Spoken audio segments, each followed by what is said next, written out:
At Bryan Health, we care for patients, educate tomorrow's healthcare providers, motivate our community with fitness and health programs, and collaborate to continually improve how we serve others. That's why we are proud to present another Bryan Health podcast. Here's Melanie Cole. Welcome to Bryan Health Podcast. I'm Melanie Cole, and today we're discussing tummy time. Joining me is Brandy Escamilla. She's a physical therapist with Bryan Health. Brandy, it's such a pleasure to have you with us, and what a great topic, and just a happy topic we're talking about today. Tell us how tummy time helps a baby's development. When people think of tummy time, they usually think of getting the baby a little bit stronger. It's helping them with their neck extensors and also their back extensors, so it helps with overall posture. But there's other things that tummy time does as well, and that works on their gross motor development, which we had talked about, but then also the fine motor development. So it helps them with the use of their hands because it helps with reaching and grasping. It also helps with their vision because it is improving their eye-hand coordination as well as working on their depth perception because they're seeing things from a different perspective or a different angle. It is also helping with develop their sensory systems because they are feeling different textures and then they're having to weight shift their body from side to side when they're incorporating reaching and even trying to maintain their balance. So that helps with their body awareness. It also helps kind of improve their balance as well. Well, we hear so much about back to sleep and babies on their back. Tell us a little bit about some of the risks if a baby doesn't have regular tummy time, because they're two different things. So with the back to sleep program, babies are spending so much more time on their backs that they are at risk for developing plagiocephaly or brachiocephaly. And basically what that is just flattening of the skull, because when babies are born, their skull needs to be very malleable so they can travel through the birth canal.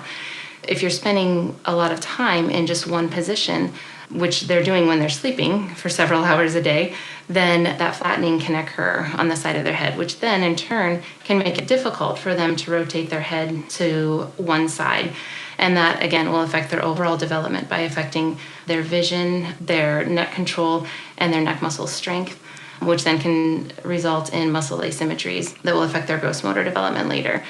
So that's one of the risks that is associated with decreased amount of tummy time, as well as decreased gross motor skill acquisition and fine motor skill acquisition, because as stated before, when babies are placed in their tummy, it's helping develop those neck extensors and trunk extensors that are used for different postures such as sitting and then scooting and progressing to crawling then later on. So if they are really averse to tummy time, those skills are going to be delayed a bit because they're not going to be used to being on their tummies and feeling that sensation, and they're not going to be strong enough to do those later on. Well, then let's get into it. How soon can we start putting their baby on their tummy? And what are some general guidelines you'd like us to follow for tummy time? It's important that as soon as the baby comes home from the hospital, you're able to do some tummy time. A lot of parents are afraid because, again, they're very fragile. They're kind of weak, I guess.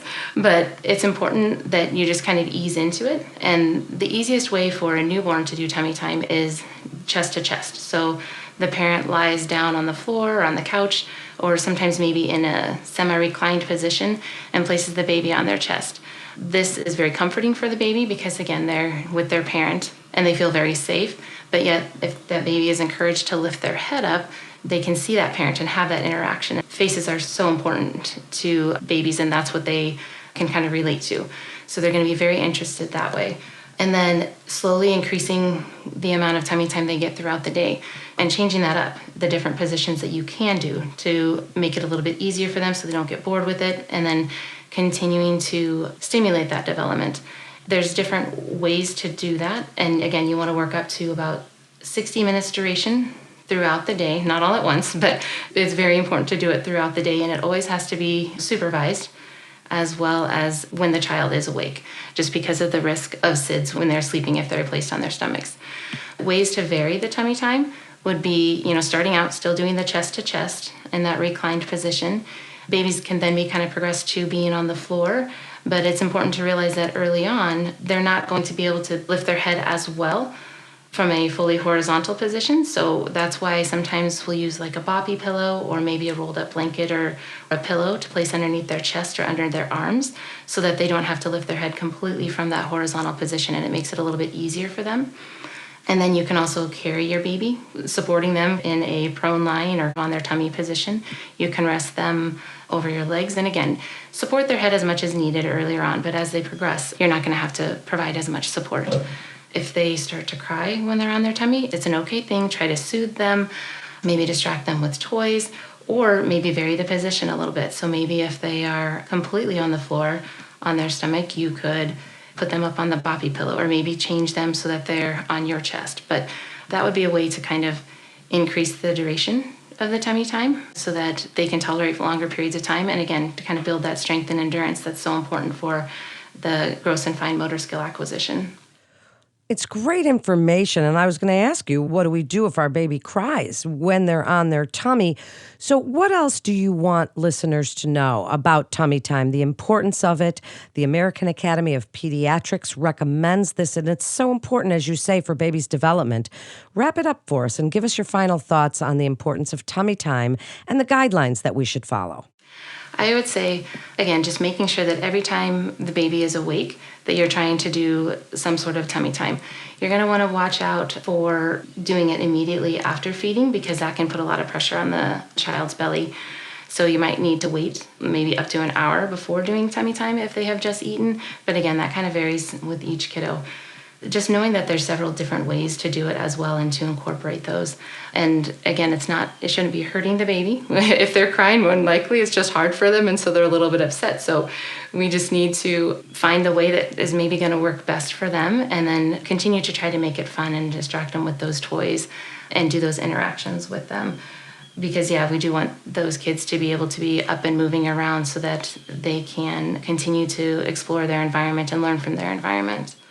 Great information, and I remember those days, and tummy time is wonderful and a fun time for parents. As long as you're paying attention and watching baby, it's such a wonderful bonding time. Thank you so much, Brandy, for joining us today, and thanks to our Bryan Foundation partner, Davis Design. That concludes this episode of Bryan Health Podcast. Please visit our website at bryanhealth.org for more information and to get connected with one of our providers. Please also remember to subscribe, rate, and review this podcast and all the other Bryan Health podcasts. I'm Melanie Cole.